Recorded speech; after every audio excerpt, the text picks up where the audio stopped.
Hey, one World Entertainment, and here's a headline no gamer wanted to see. GTA 6 delayed again. Rockstar reportedly still unsure as content remains incomplete. That's right, this thing has been delayed so many times, and now it's starting to look like this thing mightn't even come out this year. Which I think we were all joking saying, oh yeah, when this thing comes out in 2037, it could possibly end up being that kind of delay with this thing. How does it take so long to get these games done is beyond me. But let's have a look at an article. There's loads of articles. We're going to take a look at the one at that Park Place. But it really does seem like this is actually happening, that it is going to get delayed again. So it says the idea that Grand Theft Auto 6 might be delayed again is no longer just fan anxiety. It's coming straight from mainstream games journalists. According to Bloomberg's Jason Schreier, GTA 6 is still not complete in terms of content, and Rockstar Games has yet to lock down what will actually make it into the final release. That is concerning to just read that part alone. The fact that the game isn't complete and they cannot figure out what's going to be in it and what not. Now, is this a question of, well, they said we were going to cut back on all the kind of gratuitous stuff that the games are known for? Are they kind of, maybe they started to reverse that decision, but maybe they're getting pushed back again, they're thinking about taking it back out? Who knows, but this is an absolute mess at this stage. So that alone puts the increasingly fragile November 2026 launch window in serious doubt. So they had pushed this thing all the way back to November of this year. That's insane. So for years, GTA 6 has been positioned as the most important video game release in history.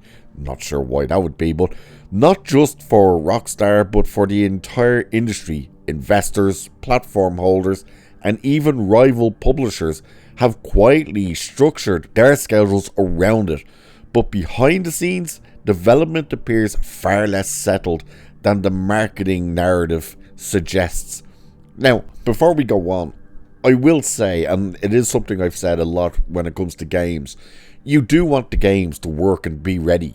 You don't just want to rush them out just for the sake of, well, we need the title out at this stage. And you end up where you're spending more time getting patch notes done to the game than anything else.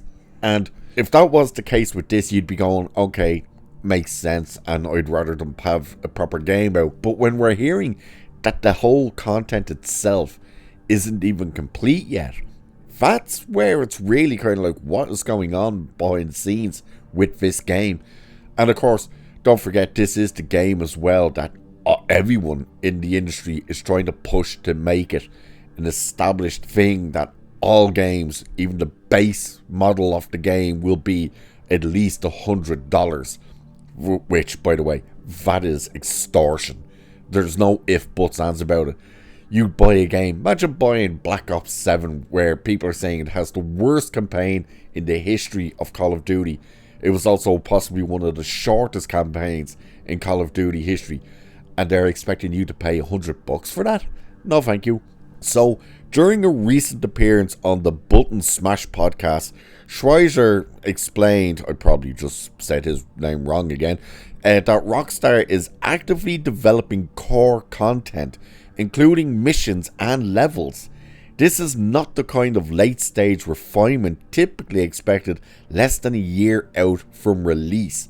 Now think of it, this was meant to come out last year, and they had what, 3 release dates last year that they kept pushing it to? And now we're finding out that they don't even have levels and missions complete in this thing. So more concerning is Schreiber's assertion that Rockstar has not yet decided what content will be cut. That signals a project still wrestling with scope, a familiar pattern from Rockstar, but one that often results in delays rather than compromises. Schreiber made it clear that while November remains a target, it's far from locked in. According to his reporting, even Rockstar insiders can't say with confidence that the game will hit that date. If this sounds familiar, it should. Rockstar has a long history of delaying games in pursuit of polish, and GTA 6 represents exponentially higher stakes. Now, again, that does fall in line with the type of thing I'm talking about, where you want these games to be ready. You don't want it to, to put it out and you end up with like a cyberpunk situation where everybody was pretty pumped for the game, it came out and it didn't work. It was a disaster. Because even once you take the game back to fix it, you've lost the interest of the people. People are like, no, played it, it was broke, screw you, give me my money back. You don't want that to happen.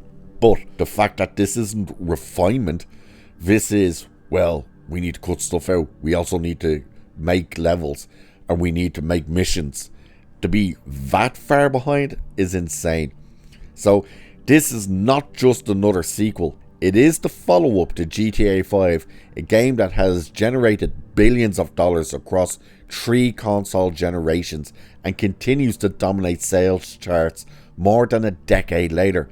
A compromised launch would be catastrophic, not just reputationally, but financially. That's the very thing I'm talking about there, where I said about the likes of Cyberpunk, where you put out a broken game, you immediately lose the audience. It doesn't matter whether or not you fix the game, you've already lost the majority of your audience. So Schreiber noted that Take-Two Interactive could opt to release the game before the end of its fiscal year in March 2027, rather than force a November launch that risks quality issues. From a business standpoint, that makes far more sense than shipping an unfinished product simply to meet an arbitrary date. Rockstar's internal culture reportedly remains fixated on perfection.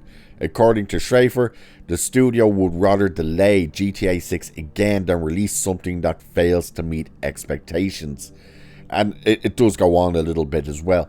But that is the type of thing I'm talking about, where yes, you want it perfect, you want it to work, you want everyone to be happy with the product. The problem is, again, if you're hearing about, like, well, they haven't even finished the game, actually, it's not the case of, well, we just refine this bit and we add that bit there. It's the case of, do we cut content? Do we add content?